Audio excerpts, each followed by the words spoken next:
Hello and welcome to the Scuttlebutt Podcast. I'm your host, Brock Briggs, and each week I talk with an interesting veteran to explore their unique knowledge. We talk benefits, business, entrepreneurship, current events, and everything in between. What you will learn is what you can only learn from this unique individual. This week, that person is Wes Gray. Wes is a former Marine Intel officer and currently the founder and CEO of ETF Architect. This episode might double as an intro to financial markets.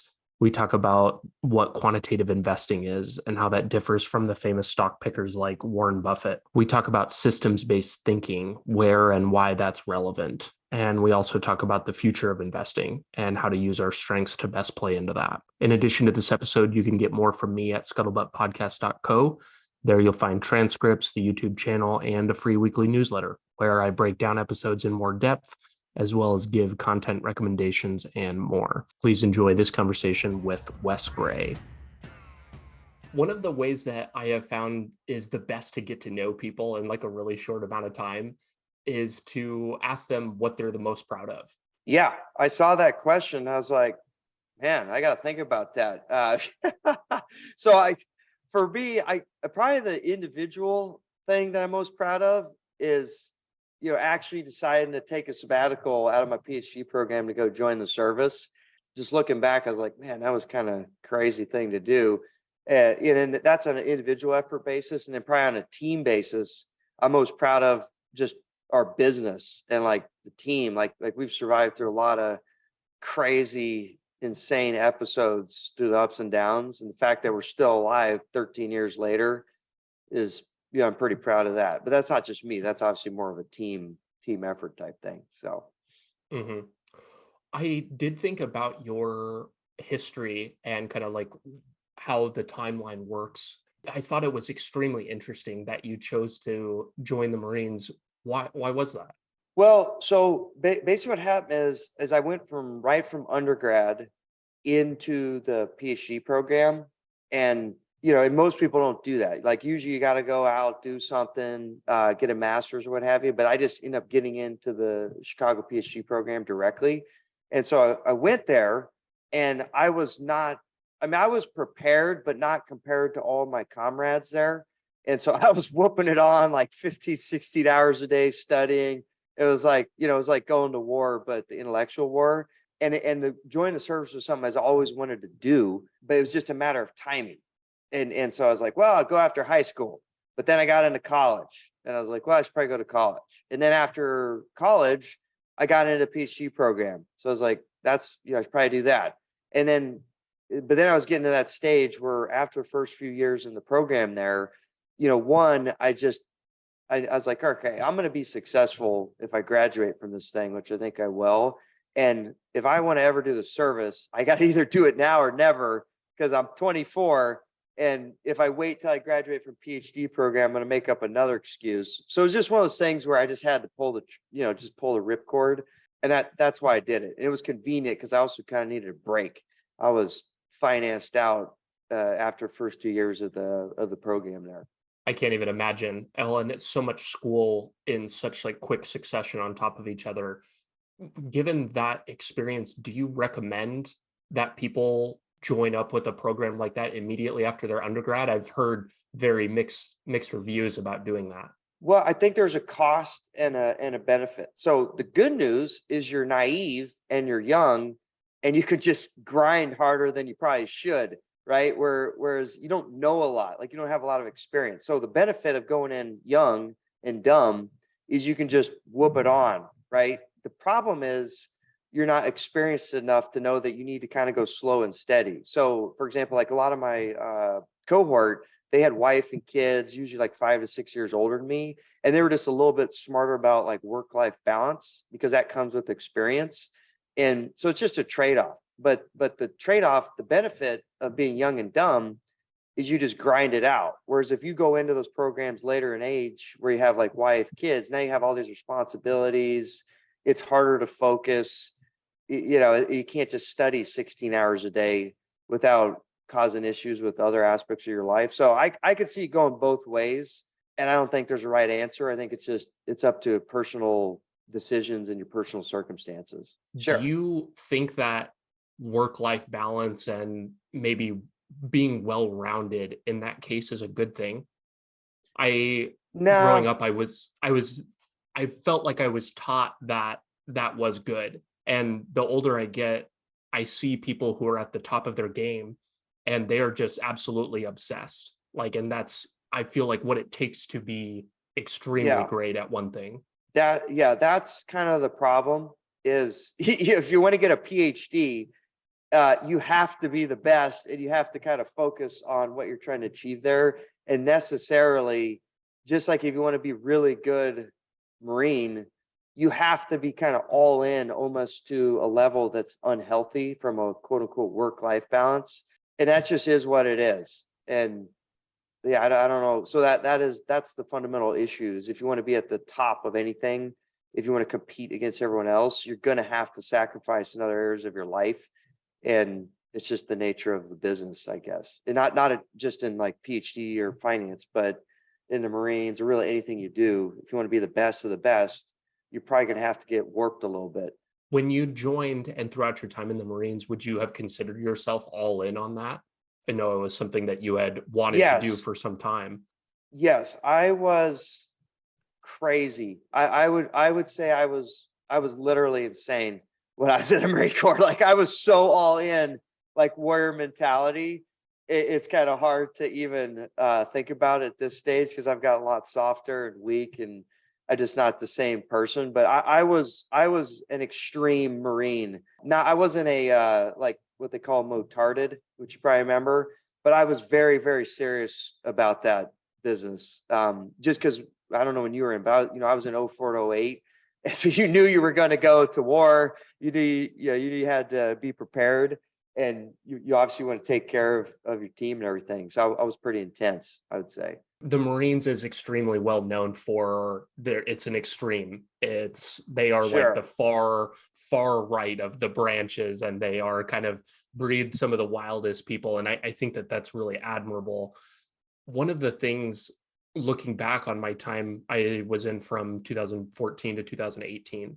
and there you do encounter a lot of extremes in the lifestyle, and it does take embracing that and accepting that.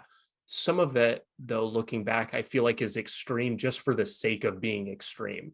I look at like the sacrifice that I made to my sleep schedule and all of these other things just for the cause. And I'm not sure how much of that was all, I don't know what, if it was all serving a purpose. I don't know. To be honest, like as you get older, especially now that I'm 42, almost 43, and my body's all busted up.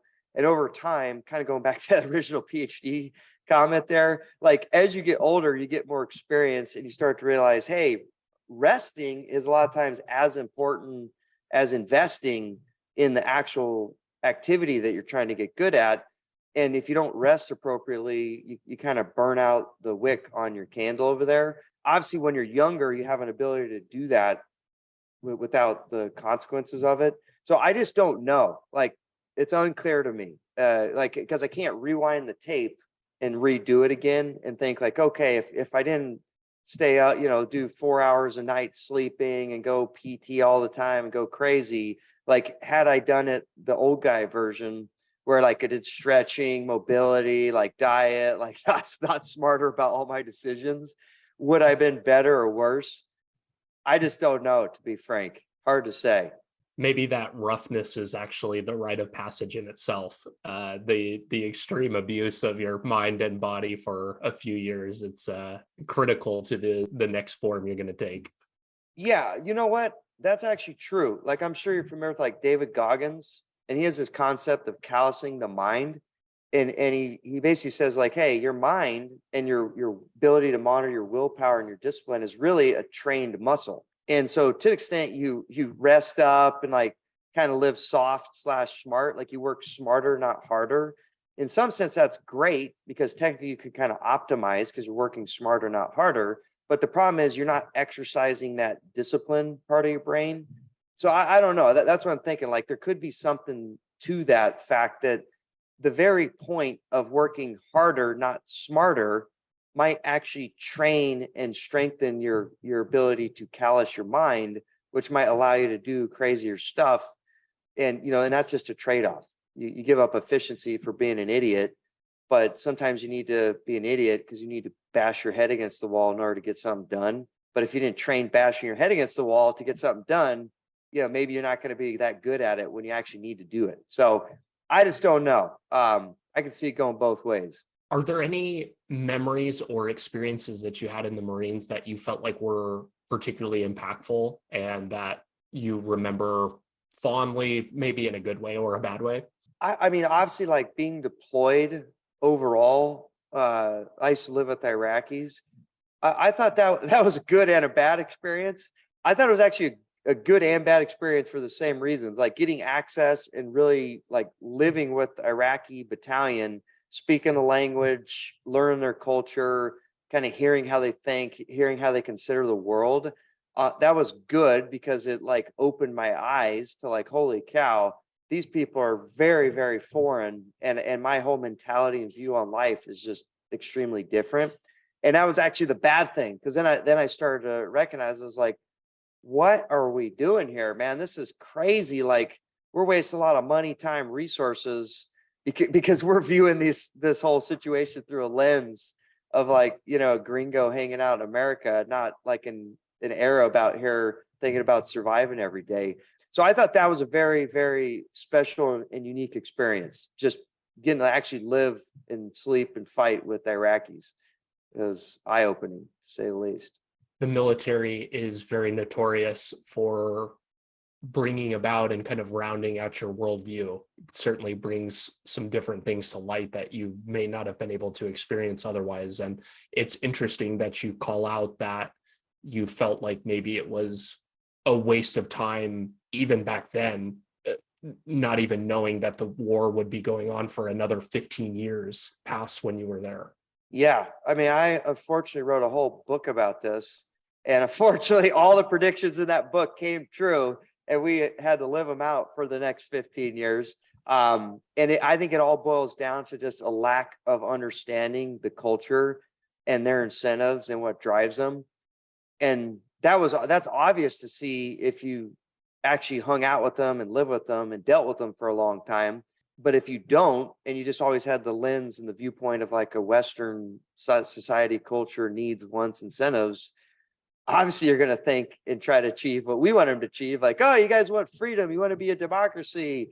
You want to be, first world, all these things that seem obvious to us. That's not obvious to them. And, it's like trying to jam a square into a round hole. It just doesn't make sense. But you need to know that the hole's round, not square, in order to know what you're trying to do. Doesn't make any sense. So, yeah, difficult. But is what it is. Live and learn, right? Live and learn, indeed. It's curious that you point out this very kind of gray relationship we have with like the global and like kind of macro, how the world interacts. Geopolitics, I guess, is the word I'm looking for. How we interact is not a black and white decision. And many of what the Marines like do and like what they're called on to do is like they're acting in areas that are kind of gray sometimes. I find that so interesting that you like have kind of gone on to like a very rules and like a black and white type of decision making process for things. Yeah. Do you naturally lean towards like black and white decisions? No, not really. I just came to realize that I'm stupid like all other humans, and we're super affected by behavioral biases, environmental situation, cultural nuance, what have you. And so the more that you allow monkey brain or your lizard brain to make a decision, especially in the context of a stressful situation, it's usually going to be a bad decision. So the only way to fix that is you need to codify rules that in a time when you're like calm, you've had a lot of times to analyze the data, be rational, be sensible about it. You develop these rules or kind of like SOPs. And then in practice, you just implement the SOP. Because what I've learned is you don't want to be thinking when shit hits the fan, right? Just like in the Marines, you don't want to be in like an IED attack and then start just rolling with it. That's not going to work, right? You got to have SOPs and you just follow a model that you've already practiced, rehearsed, trained, thought about a lot during like a context where there's not a lot of stress, because then you just execute. So same thing like in financial markets or really any decision-making situation, you want to go in with a plan where you kind of have the SOPs already in place, the left and right lateral boundaries, and you just execute on that plan. Because inevitably, if you start thinking too much, all your bias, all your problems with the monkey brain are going to start seeping in. So for me, it's just a disciplining device. Like I just kind of came to the conclusion that, the humility of making a lot of dumb decisions, that it's better to just do them systematically than on the fly, because I'm not disciplined or smart enough to control my own idiocy, essentially. I don't think anybody is. You just might be one of the very few people willing to admit it. Well, the first the first way you solve psychology problems is just admitting that you're a human, and that you're overconfident and probably crazy and have all the problems everyone else has. But that's actually a hard thing to do. Took me a good 20 years to figure that out. And that seems to be the case with everybody. So, long time to get things simple. In another interview, you referenced, I think it's Daniel Kahneman's System 1 and System 2 type thinking. Was that the origin or inspiration for you leaning that way and kind of trying to systematize those decision making, or was that even predated to that? Yeah, that was predated, but he just codified it in a way that was obvious after the fact, right? Because that's how, now that he said it, and the reason the guy has a Nobel Prize, it's like always this case, right? Like, oh, well, that's obvious, but it wasn't necessarily obvious beforehand. But the idea that, okay, we have like system 2 brain, which is rational, calculated, it makes sense, we weigh cost benefits appropriately. Yep, I've had opportunities sometimes where I'm thinking like that. But then also system 1 brain, where you're just crazy, reacting, just going off quote unquote instinct. And that's where you make all your errors. Yeah, I've recognized that too. And he just was able to tell a narrative that aligned perfectly with my lived experience and everything I've ever seen. And now everybody knows that. And, obviously I think everyone should read that book, Thinking Fast and Slow, because I think he kind of nailed it. That's how humans operate. And now he has a cookbook of how to think about it, right? Anything that involves stress or cortisol spikes, you're going to move to system 1, and system 1 is the exact time when you make bad decisions. So how would you fix that? Well, think about the problem when you're in system 2 mode and put in rules, systems, and SOPs.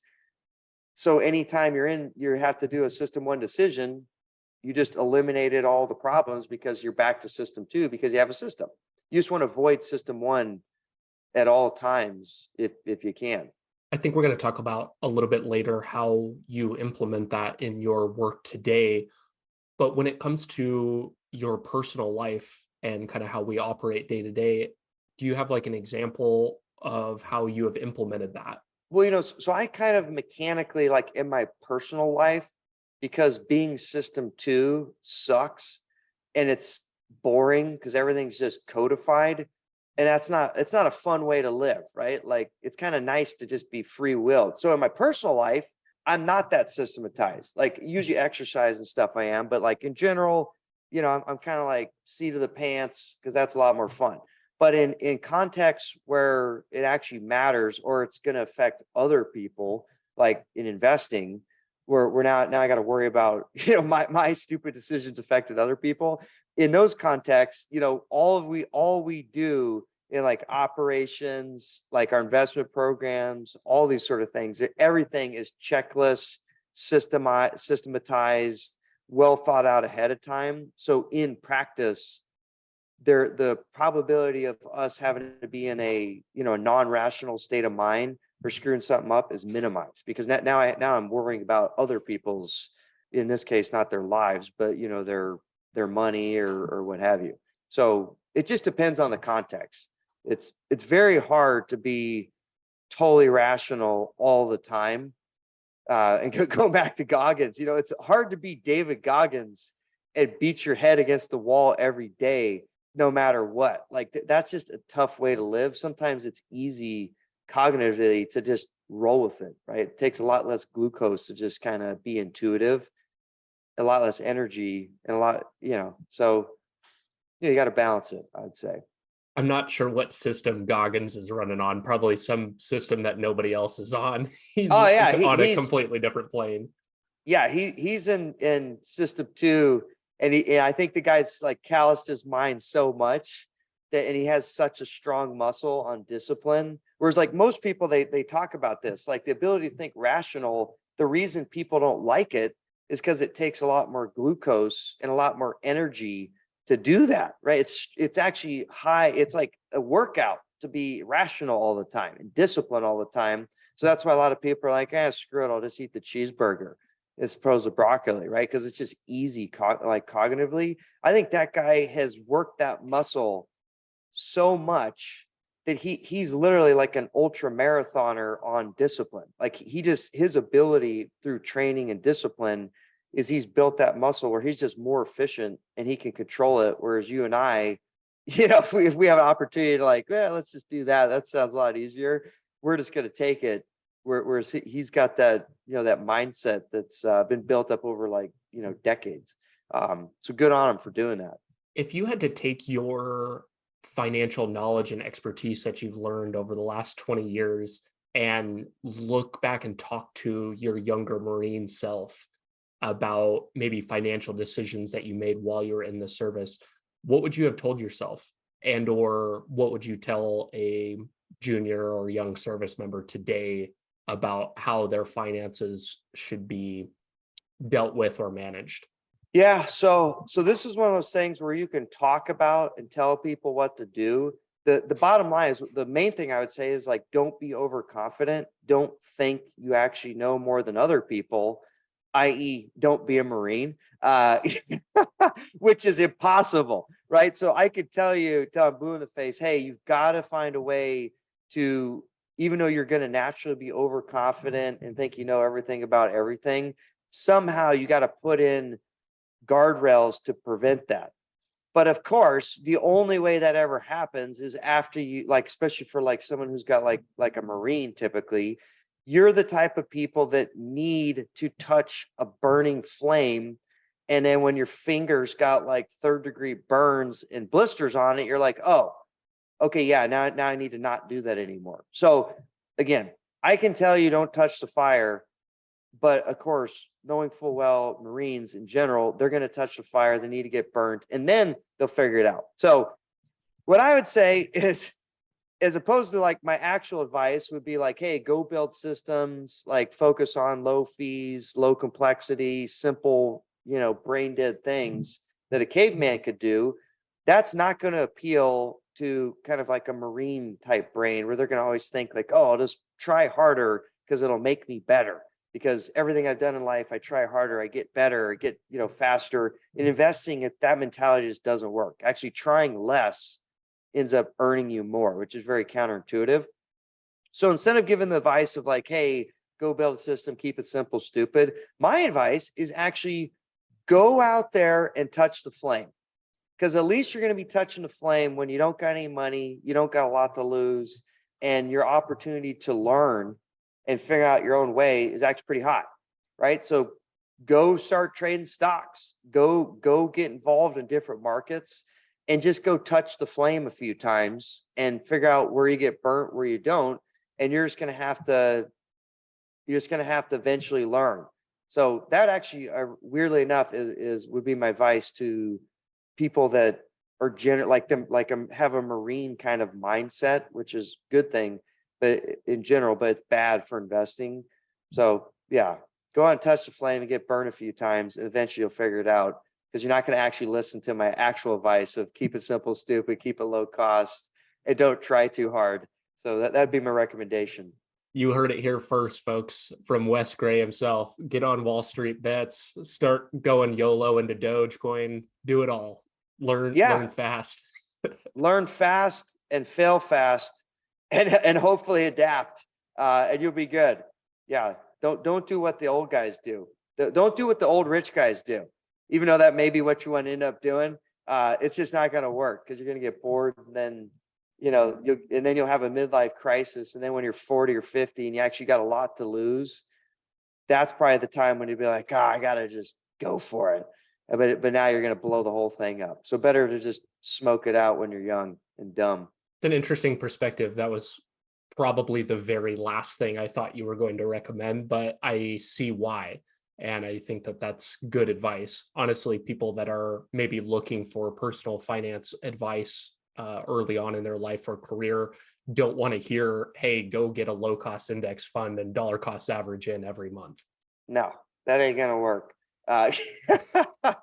Or what you can do, I mean, one way you can psychologically outwit yourself is it's kind of like when you go to a casino with Marines, you say like, hey man, give me your credit cards, give me any access to capital you have, and put like $100 in your pocket. You're containing the damage to whatever's in that pocket, right? And you're preventing yourself from screwing the rest up.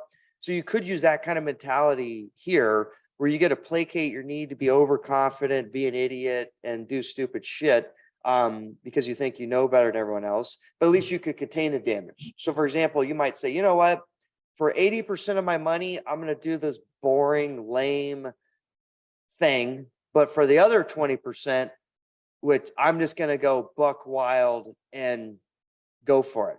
And that's my learning money, right? So you could do that. But that's difficult because now you got to have, like, on one hand, you got to be thinking rationally about containing some amount into like a rational bucket, and you got to be able to separate that from your crazy bucket.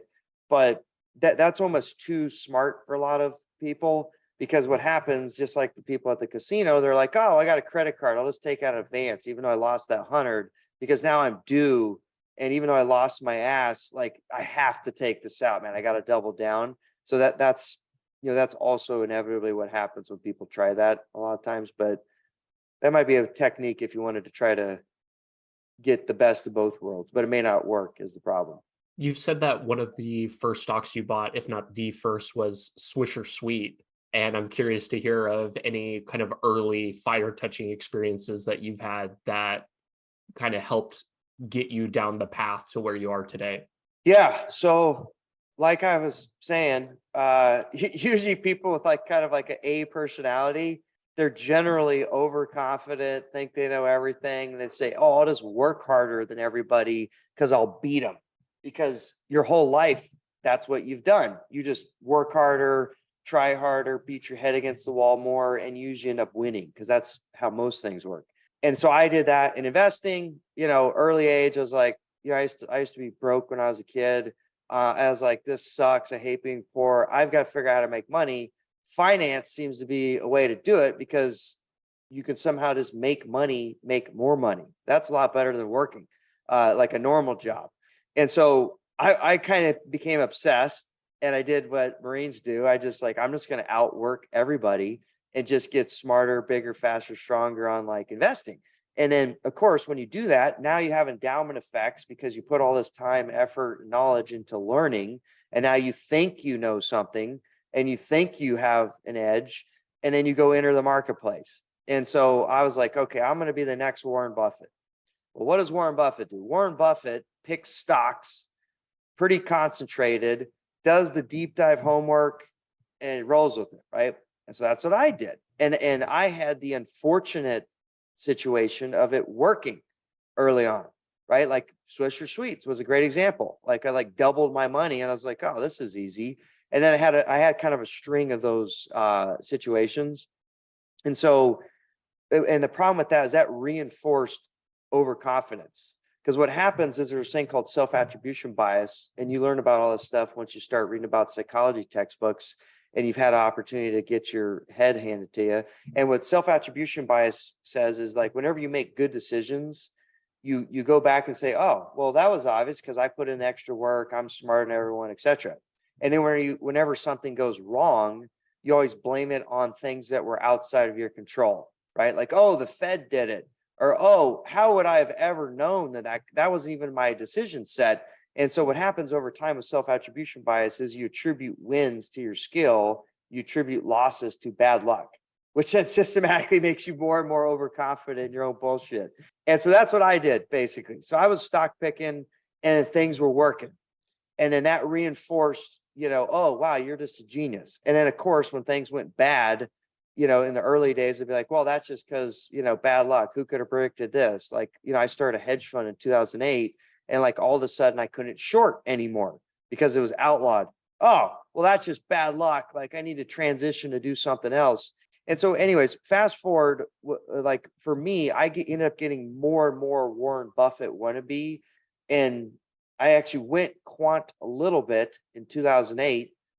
And then I stopped being quant because I was like, oh, I used to do stock picking. I was really good at it. This quant stuff, even though I was doing it, the whole point of it was to be disciplined. I transitioned back to stock picking. And then, through overconfidence, ended up taking concentrated bets and got smoked out. And then it put me in a trap. I was down like, I don't remember, like 70, 80%. And I thought I was done.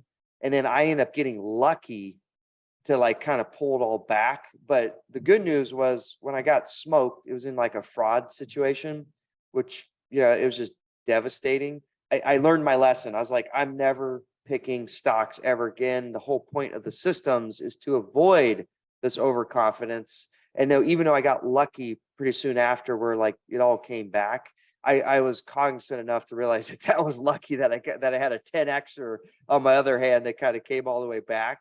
And I wasn't able to attribute that as my skill. I had already been so smoked on like bad decision making. It was probably around 2010 or 11. I just vowed to never, ever pick a single stock ever again. And I haven't done it since then. Everything is systems based when it comes to investing. It just took me about, 10, 15 years to get there. Sounds like a very big lesson, and it's admirable that you haven't gotten back and you were able to attribute that situation to luck in terms of the recovery. For maybe anyone who is not interested in finance or doesn't have a background in it, can you maybe describe what quantitative investing is at a high level? Yep. At a high level, all you're trying to do is put rules in place to help you make investment decisions. So instead of watching CNBC and listening to the economists or contemplating what you think inflation is going to do or what oil is going to do or what Exxon is going to do, what have you, and you're kind of making decisions on the fly, that would be ad hoc or discretionary investing. Systematic or quantitative investing is just putting a rule in place. For example, I'm just going to make this up. I will put 60% of my money in stocks and 40% of my money in bonds, and I will rebalance it every year. Period. It's just a system. So what am I going to do every year? Well, like at the end of the year, I'm going to move my stocks to 6%. I'm going to move my bonds to 40%, and I follow those rules. It doesn't matter what inflation is doing. It doesn't matter what the economist said. It doesn't matter what my Uncle Joe told me about like his Bitcoin investing. I just do those rules. That's all systematic quant is doing. It's just putting rules in place to manage your investment decisions. And then obviously there's different levels of how deep you can go there, but at a high level, that's all it is. Can you maybe compare what your and Alpha Architect's approach to quantitative investing is compared to maybe other people who do the same? Sure. So I guess there's two types of quants, they call them. And I'll just give you the two extremes, right? So one extreme would be like the PhD in physics who doesn't even care, know, or think about the economics or like the financial economics of the situation. They're just pure data, computers, data in, system out. We just do that, right? They're like pure quants, black box, smoking cigarettes in a closed room with, math PhDs and 200 IQs. And that's what they do. They're not thinking about like the financial economics. It's like computers and black boxes.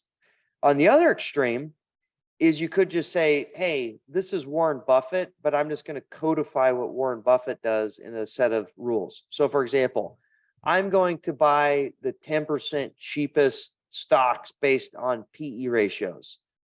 Why? Because I believe in the financial economic principle that low price paid necessarily means higher expected returns. We're just kind of like a bond yield, right? If I pay higher prices for a bond, I expect to get lower returns. If I pay lower prices for a bond, I'm expected to get higher yields in the future, right? So I'm just going to codify that first principle in financial economics in a system. And so that's why I'm buying low PE stocks, is because I believe in this fundamental principle that low price paid earns higher expected returns in the future. So I'm going to put that in a system. So that's more of a financial economic background and first principle way of building a quant system versus like total black box. And then you have everything in the middle there, right? There's that range. I gave you kind of the left tail and the right tail of quote unquote quants with two very, very different approaches. And then everyone kind of lies along that spectrum of on the quant spectrum. You said in another interview you like to buy cheap, buy strong, and hold them long. Is that still your thesis for what you guys try to do? Yep. So going back to what is the definition of a quant, I'm definitely on the left side of that tail, where I'm much more like, hey, let's just codify rules that are grounded in financial economics and first principles. And the basic things that we think about is what drives markets on like a core basis. Well, it's humans, and humans are essentially driven by fear and greed. And so what are some rules that help us capture and take advantage of these human elements of the marketplace? Well, let's buy cheap, right? That captures fear, right? And we also got to worry about greed. Well, let's buy strong, because everyone thinks like the stock that's moving a lot, like i.e. buying the strong stock, oh, it's going to keep going because people feel like the shiny rock is going to keep getting shinier. And so everything we do, like buy strong, buy cheap, and then hold them long, it's just codifying basically the first principles of capturing fear and greed in the marketplace through a system. It's that simple. Why do you think that is better than the black box data approach? I'm assuming that you guys have done significant back testing and kind of comparisons of different approaches and probably settled on this as the most valid.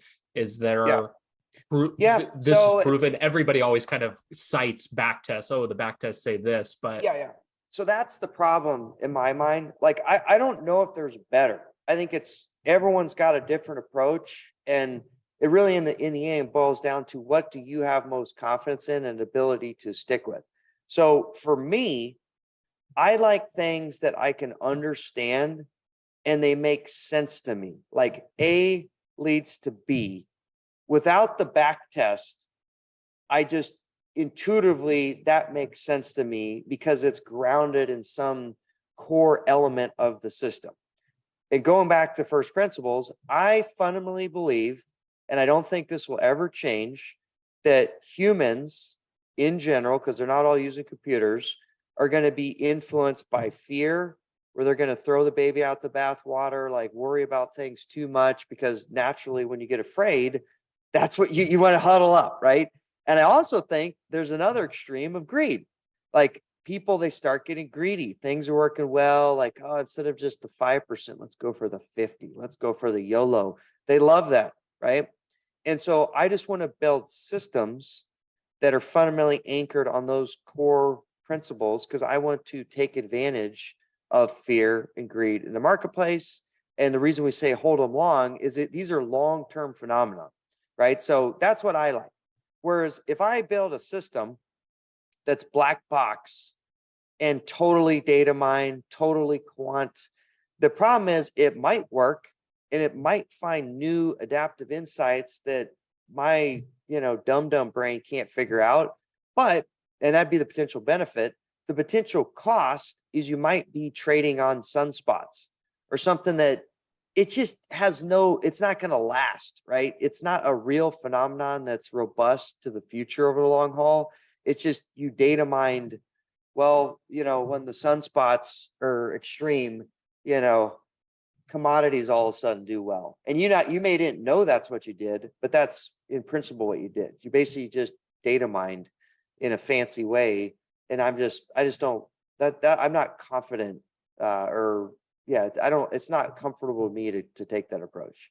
One of the questions that I have about how the cheap and strong, the fear and greed aspect that you're going for, I have to imagine that the market on a long enough time horizon is going to be right. The market kind of sets the price, and short-term erratic movements aren't really necessarily reflective of the true value of something. If something is cheap for a long time, that I would assume that the market thinks is either maybe going obsolete or it's not a valuable business. And something that is strong, something that we've seen the last 2 years as everybody's cooped up at home, perhaps that there's an element of greed that is far surpassing the regular amount of greed. I had a really good question from Jake Taylor on Twitter. He was talking, I asked him what I should ask you, and it kind of feeds into this.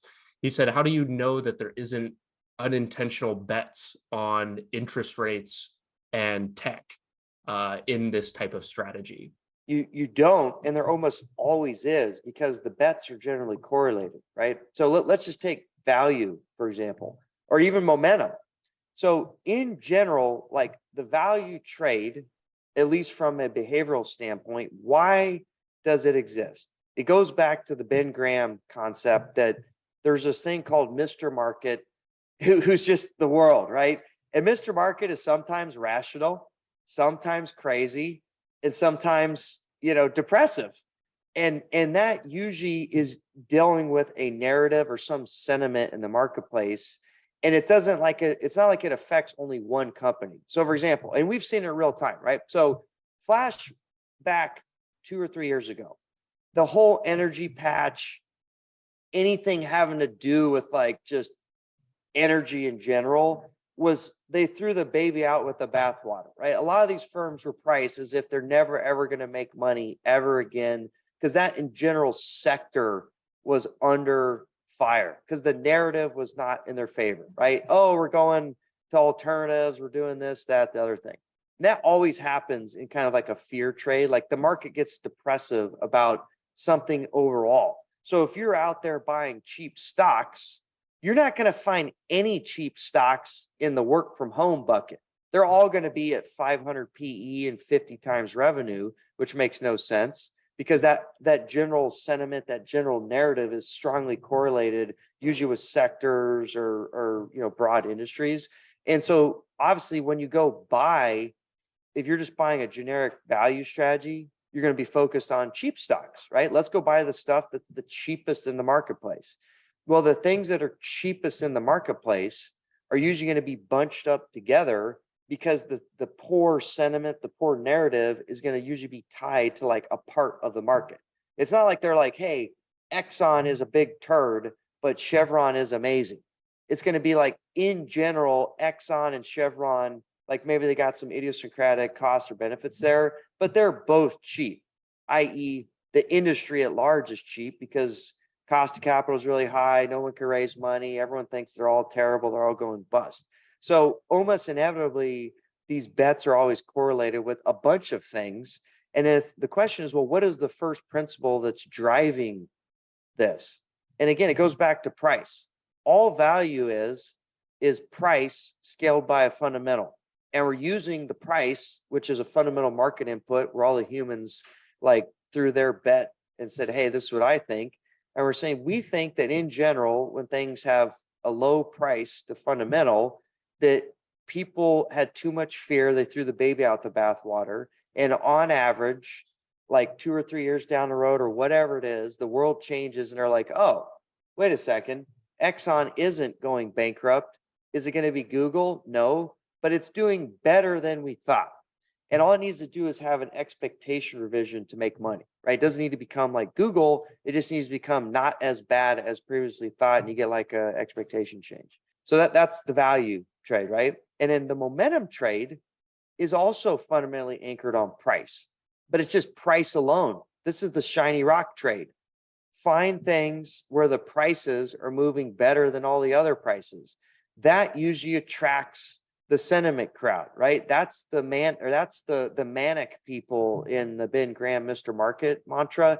This is the work from homes 2 years ago. This is the energy right now. Like price is telling you specifically where all the maniacs are, because they're not even paying attention to the fact that 50 times price to sales, and that there's no DCF model that could ever justify the valuation on Tesla. It's insane, right? You have to be in la la land to ever think, back when Tesla, like a while ago, was going to be able to justify that. It's impossible if you have any sort of rational brain. But it doesn't matter, because the price has momentum and the sentiment and the narrative are in your favor. And to the extent that you believe people are greedy and they're like flies to the light, you don't need to disregard that. That's just a fundamental aspect of the marketplace. You should take advantage of it. That's called momentum. But there's still value and momentum are fundamentally tied to price, which is the only indicator that markets and holds all truth in the marketplace, because that's what all the humans agree to, right? So interest rates, all this other stuff, that's just noise. What matters is the price. That's what drives everything in the market. As you've been talking about this relationship between value and momentum, do you think that you have to pick just one? I think that a lot of self-proclaimed value investors are really anti-momentum. And Yep. I'm curious if you think that you have to just choose one lane.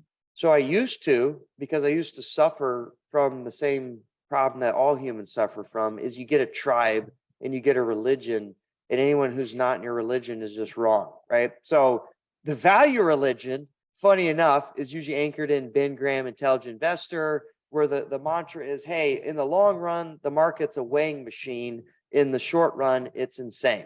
So Ben Graham, if you really think about it, is basically telling you, hey, value, i.e. buying things that are cheap price to fundamental in the long game, is a pretty good way to make money. But in the same breath, if you really thought about it, he's also telling you that it's a gambling sentiment driven machine, where he's saying you could also make money with momentum. It's just a different trade. But people never read into that enough, right? They always think, oh, Ben Graham said to me that I should think of this as a weighing machine. So as long as I focus on fundamentals and price paid and buying with the margin of safety, i.e. the value mentality, that's a good way to make money. And I agree with that 100%, because that's how I think intuitively. Great. But then you start thinking about, well, okay, so people basically overreact to bad news. I buy things cheap, ugly, nasty, and eventually the market, the weighing machine matters and people come my way. Totally makes sense. But why do we need to disregard the other part of what Ben Graham talks about, where it's the manic depressive Mr. Market? What if we could take advantage of that as well, right? What if we knew that sentiment begets sentiment and shiny rocks beget more shiny rock buyers? Why wouldn't we deploy a system that would take advantage of the maniacs out there? And it's not necessarily a weighing machine, it's a front running machine. And that's momentum. And the thing is, like, if I believe in one religion and it has this idea of like value investing, great. But you should also consider other religions. And a lot of people have the religion, well, price matters, sentiment matters, like these things matter as well, technicals matter. And there's a lot of people that follow that religion. And you should be able to step back and say, well, these religions have good ideas and they both make sense. Why wouldn't I want to take the best ideas from multiple religions and use those? And in a financial market context, that makes a lot of sense, because usually different religions have different mantras and how the market works, and they generally work at different times. And as you know, through portfolio theory, to the extent that you could pool bets, like good ideas or good religions together, and these religions work at different times, that's going to kind of give you this diversification or smoothing effect over time, and which is awesome. But the problem is you need to be able to admit that someone else's religion might also have valid ideas. And as you know, going back to human psychology, that's just a difficult thing for people to do. That not just in a finance context, but it's like saying, hey, you're a right winger. Great. let's talk about this left-winger idea. What do you think about it? Most of the time, the right winger is going to be like, oh, they're just bad, evil. They're going to like destroy the world. They don't even consider the idea on its own merits, right? They just blatantly think it's a bad idea because it's not part of their religion. And you see that same sort of concept, tribalism, in financial markets all the time. Why does that get us so polarized? And this is maybe kind of a high level question because, as you pointed out, it applies to more than just financial markets. It's religion, it's politics, it's all these things. Why does it need to be that way when we all, at the end of the day, are trying to make money? I don't know, man. It's got to be buried in monkey brain code. And I'm sure there's some evolutionary psychologist dude. I'm sure Rogan's got a 50-hour podcast with someone talking about it. But like my dumb version is, tribalism, it gives you like a bond that like the tribe wants to fight in one direction, which is probably beneficial for whooping it on and survival back in the day versus like the wacko that's just like, oh, I'm going to go do things on my own and think independently. Like they're probably not going to survive that long in the old day, the way societies and tribes are set up. So I think that's what the the PhDs in that world say. I don't know, but I can't explain people, man. Like that's just how everyone is. And you see it in your own behavior. You probably see it in your parents. You see it in everyone. You see it in society right now. It just is. That's just how humans are. They bond to tribes. They bond to religions. They bond to cohesive ideas that unify people. So then you have like good social interactions and you get benefits from having common bonds and common beliefs. But that can also be bad if you're trying to be purely rational about something. You were talking a few minutes ago about front running. Is quantitative investing all primarily front running? Well, all investing, if you're trying to make money in the end, is front running, right? Like for the most part, if you're thinking from a behavioral lens.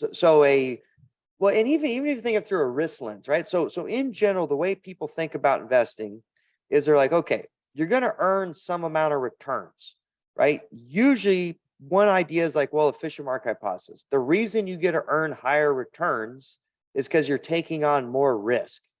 But that's kind of a form of front running in some sense, where we're like, let's say you and I were like, hey, I'm going to buy this stock for 10, but it's risky. So we know it may earn 10% returns in the future, but you're willing to say, well, Wes, I'll sell it to you because it also, in expectation, it earns 10% returns, but it could also lose 50% or whatever it is. And so you basically admitted to me, you're like, you know what? You can front run me in the sense that I'm just giving you the risk to deal with. And you get to take advantage of any of those benefits that precede you from there on out. That's one kind of mantra on the market, that everything is risk reward. There's a lot of arguments why that doesn't make sense. But then you've got the behavioral side of the market, which is I'm basically having to do decisions that are taking advantage of the other person's idiocy in some sense, right? So how might the value front running trade work? Well, let's go back to the same example. You're going to sell me this stock at 10. And even though, let's say fundamentally it's worth 15 or something, right? I am front running you because I know, let's say it's a value stock, that yes, right now, the reason that you're selling this to me is because it is ugly, nasty. Every single story about this is terrible. And you just need to offload this pain and anguish to Wes. So yes, I'm front running you in a long-term sense, because I believe that in expectation over the next 3 to 5 years, sentiments change, the world adapts, and that the weighing machine matters. And so I'm kind of front running you in a long-term sense as a value investor, right? Because that's what I'm doing. I'm saying, yeah, I'm going to buy it from you ahead of this expectation change that might occur down the future. In the momentum trade, it's more of a short-term front run, right? Where that's a much more faster moving front running, where it's like, I know this is a shiny rock right now, and I think it's going to keep getting shinier, but the minute it loses its luster, I got to get out of the way. So momentum is basically saying shiny rock identified. On average, I know this shiny rock gets shinier because people like to buy shiny rocks. So as long as this rock stays shiny, keeps getting shinier, I know it's going to keep attracting more people to this fire. And that's how you get these big sentiment, i.e. these big momentum trades. But I need to make sure that the minute that the shiny rock is losing its luster, I get out of the way, because it also works in reverse. Also a front running trade, right? Momentum and value. Value is kind of like a longer term front run. Momentum's kind of a shorter term front running, but it's all front running. I'm trying to get ahead of a change before someone else, and because I have to buy it from someone. And if I'm buying it from someone, I'm mechanically front running that person, because they're giving me something that I think I'm going to get ahead of this curve before they do. That's how I'm going to make money on this deal. So yeah, it's all front running in some sense. After you started explaining that to me, I realized how silly of a question that was. And so I appreciate you saving me and explaining that in a I should thoughtful add, manner. yeah, and I should add context to that, right? Because front running, in a very narrow sense, is evil. So let me give you the evil version of front running, which is what regulators care about. Like what I was just talking about is just generic investing. All investing, long-term investing, is you're basically front running in some sense, right? Like you're taking a trade that's a long-term, I'm believing this is going to be better than expected. So you're basically front running in a long-term sense, but that's just investing. Like, is what it is. It's transparent. The one that's bad and that screws up transparency and market confidence is the evil front running, where like you put an order in at Schwab, and okay, you think you put an order in to get it at 10, but some asshole with a computer is going to turn around because they're going to sell your order to someone who can literally come in, steal it at 10, and then flip it to you at 10:01. Right? That's because that's so opaque, not transparent, and that's like real front running. That's I would say nefarious, because it's not transparent to the consumer. When you sell your stock to me, some dirty, ugly, nasty value stock at a 5 PE, you kind of know you're getting rid of a dirty, nasty value stock, and you just don't want to deal with the pain and anguish, and you take that with full transparency. If the front running, the other type of front running, that's the evil kind of nefarious type that regulators don't like, is when you do something and you're selling something, you think it's transparent, but what's happening is someone's coming in, clipping you without you really kind of knowing it explicitly. That's the evil front running. It's like, you're basically taking advantage of people in a short run sense, and it's not transparent of what's being done. That's another kind of front running that most people are familiar with. And that one I don't think that's good for markets in general. Markets should always be transparent. You should always know what you're getting and why, just because that gives people confidence and ability to think at least more rational about how things work. How has the popularity of quantitative investing trended over time? And does the incoming of higher computing power and faster computers and things like that lead to more people playing in this front running, but in a short term sense, not in the nefarious way? I appreciate you explaining that. Yeah, I mean, I don't know. I think it all goes in waves, and humans are going to human. And so in theory, the ecosystem is set up right now for people to be better investors, more rational investors, more data, because now anybody you don't even need money anymore. You can get all the data, all the information, you could trade for free. All these things should lead to hyper rational, computerized investment decision making. However, it also can lead to all the behavioral problems. So having access to tons of information for free can also lead you to be overconfident, because now you think you know a lot about a lot of things. And there's all these psychology studies that basically highlight that when you give humans, like you give an opportunity for information where you're like, hey, I'll give you like 3 pieces of information, and they give you like some sort of confidence bound. And then you give some other people like 10 pieces of information. You give other people 50 pieces of information. You give some people 100 pieces of information. All that happens is you give people more and more information, is after they get like the main pieces of information, they have like some forecast, and it doesn't really get any better as you give them more and more information. However, their confidence goes up linearly. So the more information you give people, the more access to data, the more access to tools, the more access to things that they think is adding value, their confidence goes up, but their ability to actually forecast accurately goes nowhere. That's a problem. And you could see that. The other thing is frictional costs. So right now you could trade for free. In theory, free trading should limit arbitrage bounds and make it very easy to take advantage of opportunities.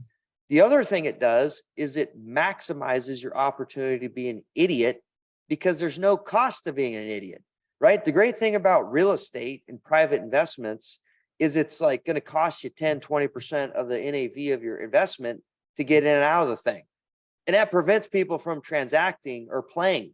But that's actually good because what we've created now in the current marketplace is an opportunity to get extraordinarily overconfident because there's so much data out there, so many tools, but they're not going to increase your forecast accuracy. And the ability to make decisions and buy and sell is free, which means your opportunity to not be an idiot is minimized, right? You could just trade for free, but that means now you can buy and sell and do stupid things at a whim and get exposed to your behavioral problems at a moment's notice at zero cost. And Jack Bogle used to talk about this at Vanguard when he was alive. That's why he hated ETFs. He's like, I think ETFs are the worst thing that's ever going to occur to the world because at least with my mutual funds, there's a little bit of barrier to entry. Now you can trade daily at almost for free. This is going to be a terrible outcome for investors. And guess what? He's right. People day trade ETFs now when they should just buy them and hold them for 20 years. So I'm on the fence. I think just knowing humans, I think the marketplace has actually set people up more for failure with technology, data, access, and low cost than it has set them up for success. If you were to look forward maybe the next 5, 10, 20 years at the quantitative investing space, do you think that we will have more information than we do now? And or what changes do you think, like if there even is any more information to get? And like as that gap kind of closes and confidence rises, like you said, in a linear fashion, what else can change? So in the end, it doesn't matter the inputs, but you're going to be settled on price, right? Value trades on price measured by or divided by some fundamental, but price is a big component. Momentum trades on price. Price is going to be fed by everything in the end. So in the old days, it was some dude or some lady reading some 10K that they hand printed off or they went to DC to go pick up. And in the end, though, all the information related to their decision making is in that price. Nowadays, I have supercomputers that type in 10,000 things, natural language processing, data mining, whatever the hell the new technology is doing. But in the end, all that information is going to get buried in price, period. So it doesn't matter to me. Value and momentum in the end are going to be trading on fear and greed as measured by price. Price is truth in markets. Period. And price is fed by all these things you're talking about. And I just don't think it's going to matter. 20 years from now, 100 years from now, a million years from now, to the extent that human beings are involved in basically a big gambling parlor called the stock market, it's going to always be driven by fear and greed. And how they figure out the prices, it's going to get more complex and all that stuff. But in the end, you just need to look at the price. That's going to tell you what's feared and where the greed is. And you're going to do value and momentum and it's going to work because humans are not going to change. It's really that simple. And I think people that overcomplicate it, they just lack understanding and clarity on how markets work. That's just my opinion on it. I'm incredibly inspired by veterans who go on to start businesses and take part in entrepreneurship and similar activities. Would you kind of give us a brief backstory on the inspiration to start Alpha and ETF Architect? Talk about your vision for that, where you guys are and what you do today and what the next couple of years looks like.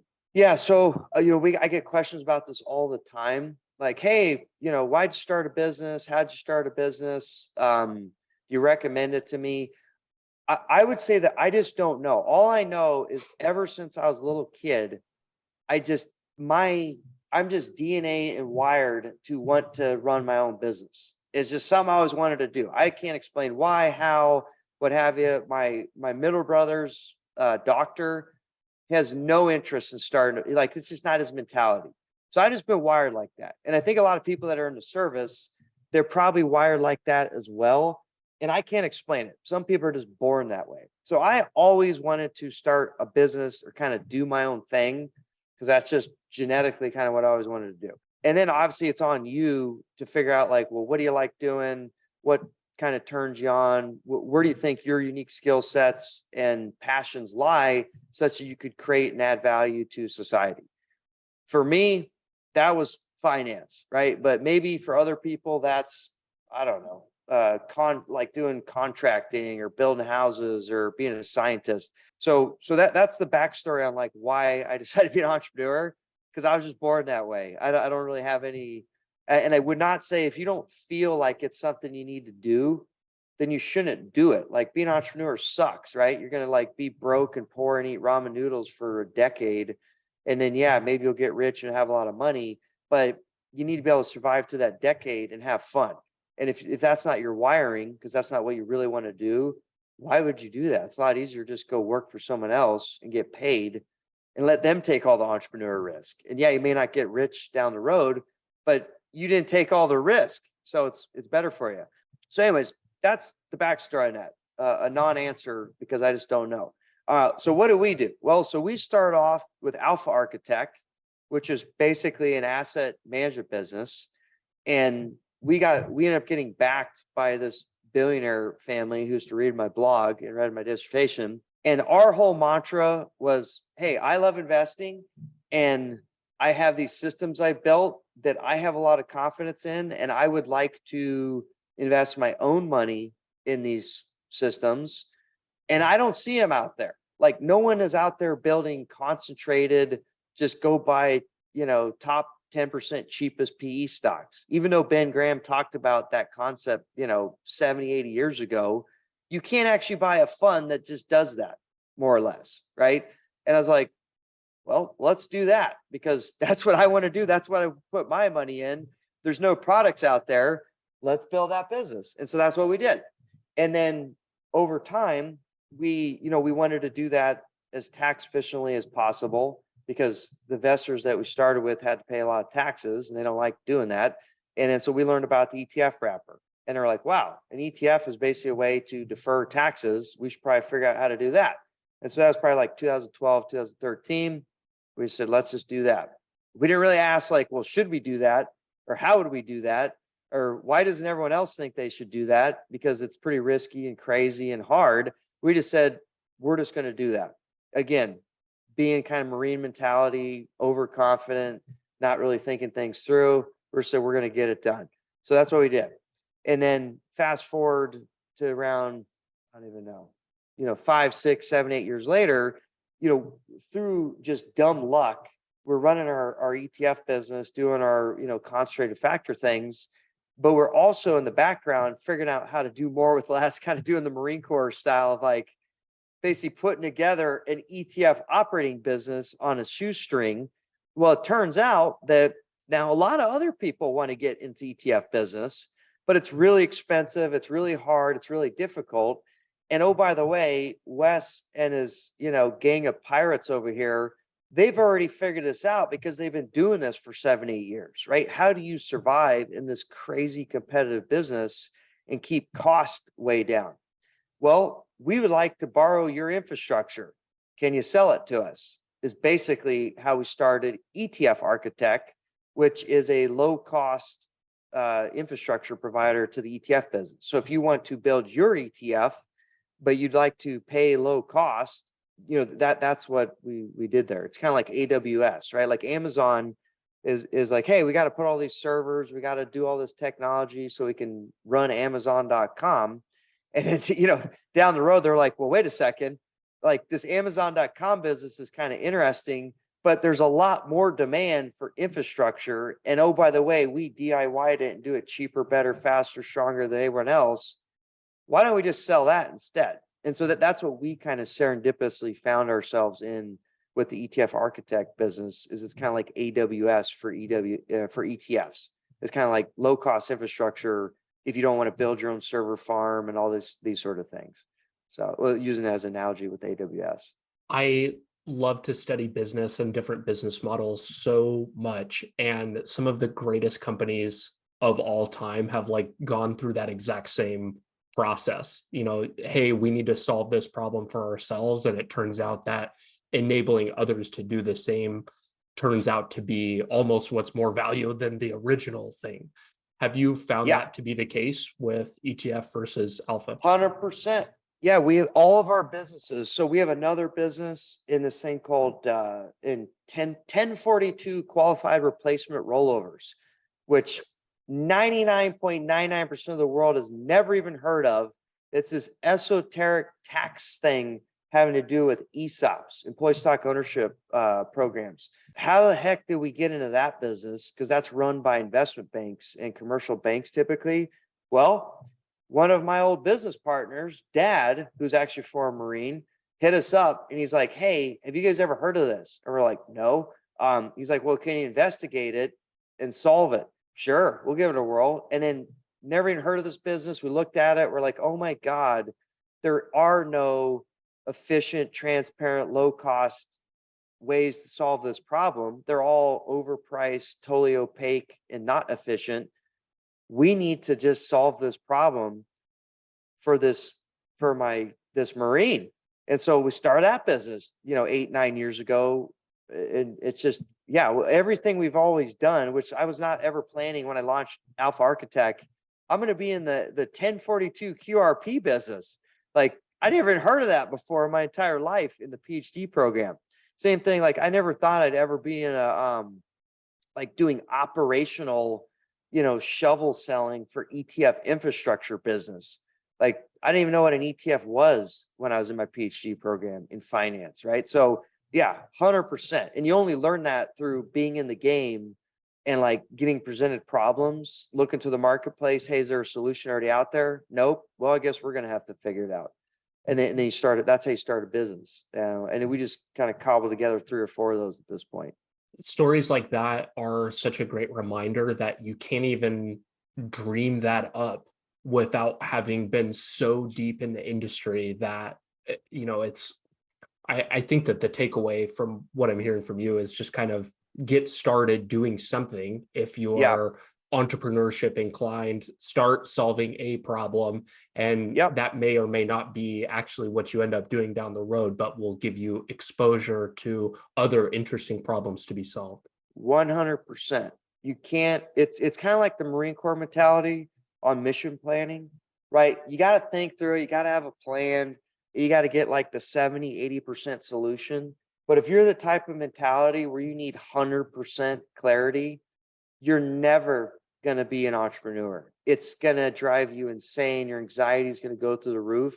You have to be able to operate at maybe 70-80%. And there's just going to be 20% you got to roll with and figure out as you go and adapt. And obviously veterans are super well trained, either from DNA and through nurture, through the service, how they train, especially in the Marine Corps.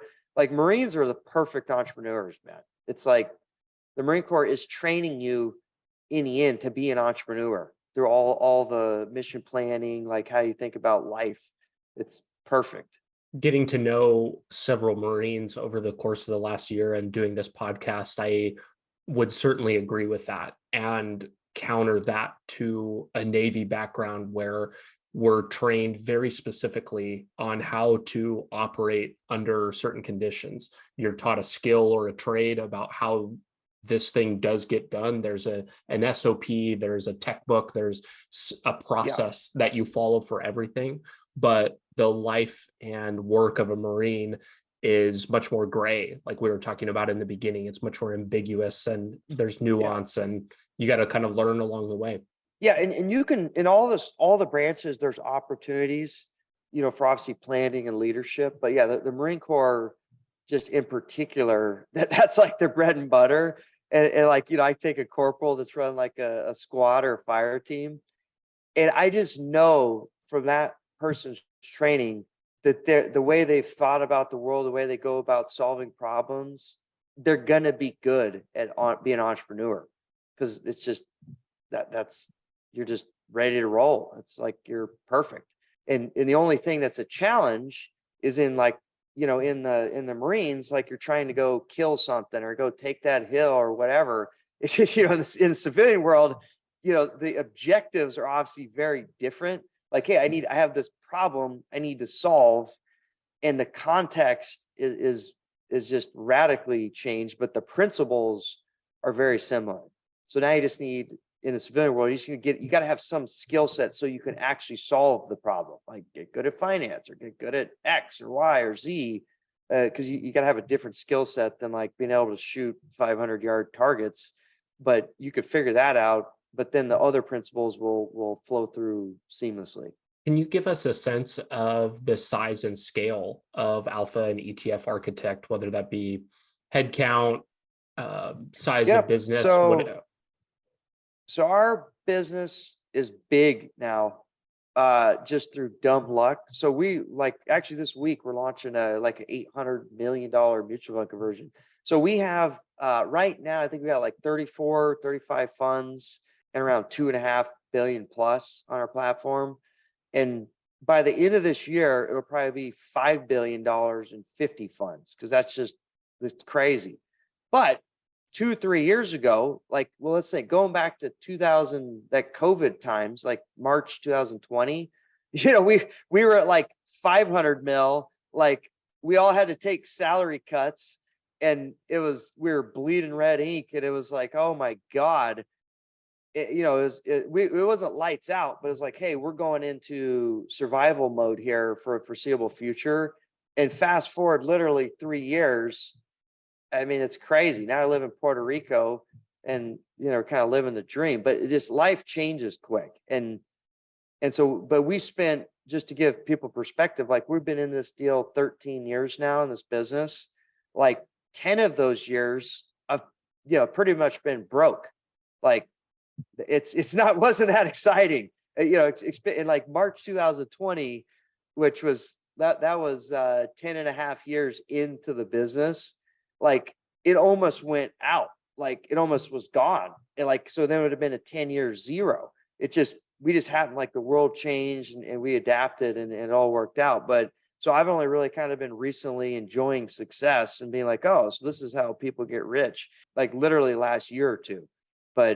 And so it's still fresh in my mind of being broke, grinding it out, like, I'll probably adapt and get soft and be pathetic here pretty quick. But, right now I'm still in like the survival mentality because I was in that mode for, 10 plus years, but I'm finally seeing the light of how these business things work. And I could have never predicted that. It just is what it is. Might be some mixed interpretation when it comes to financial markets, but certainly when it comes to business, it sure seems that time in market is better than timing the market. Yep. If you just survive, especially in finance, you will win. But surviving is extremely hard because all your revenue, like you have a ton of fixed cost in your business typically, and all your revenue is driven by the market. Right? Like, because you usually charge like some fee as a percentage of your assets. But if the assets go down 50%, your revenue goes down 50%, but your costs don't. They usually stay the same. So if you just live over like 5-10 years in financial services, it's almost inevitable you're going to be successful. But that's really, really hard to do. But if you could figure that out, at least in our business, like if you say, hey, I have a plan to live for 10 years, I'll say, you're going to be rich and you're going to make it. Great. I don't even have to know what you're doing. If you told me somehow you guarantee you'll be alive in 10 years from now, I will say, I guarantee you've been successful, because through compounding, like let's say whatever you're doing, your revenue is probably growing through, the equity risk premium, which is usually like 6-7% a year. That means just, if you're just alive, your revenue is going to at least double or triple just by being alive, right? You didn't have to do anything. And no other business I know of has a revenue that can grow at double, triple the rate of inflation by just being alive, right? You didn't do anything. You're just alive and your revenue is going to double or triple. But that revenue also can drop in half multiple times along the journey. And so that's what you have to plan for. And that's what makes financial services in particular extraordinarily challenging. Where is the primary source of the demand coming from for your guys' ETF business? And what does the future of ETFs look like? Is it all going to be hyper niche, super specific, like customized for everybody and everything that you could want?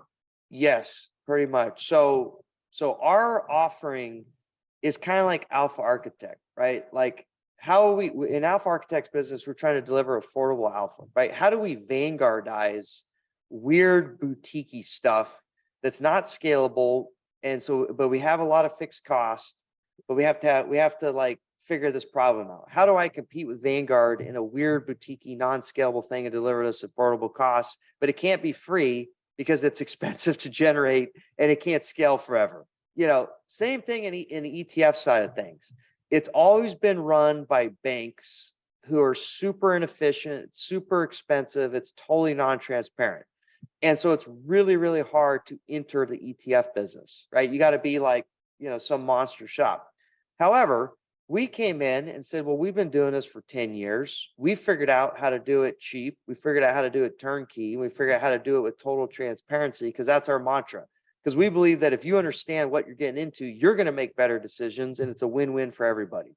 We have no desire to convince you that we're awesome and all proprietary, because we have just a lot of confidence that it's better to keep you informed and educated and just operate as a team as opposed to like the black box thing. That's kind of what the other competitors done.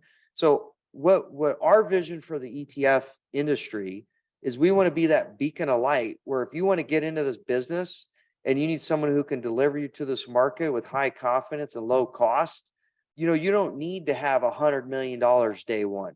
You don't need to have 50 mil.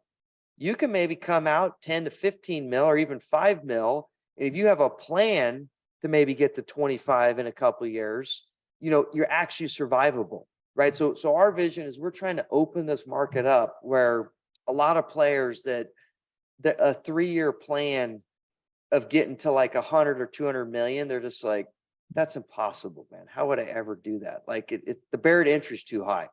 And so we're trying to do is say, well, what if you have a 3-year plan to get to 25 or 50 mil, right? Now you've got a rocking business and we're the platform that can help you achieve that.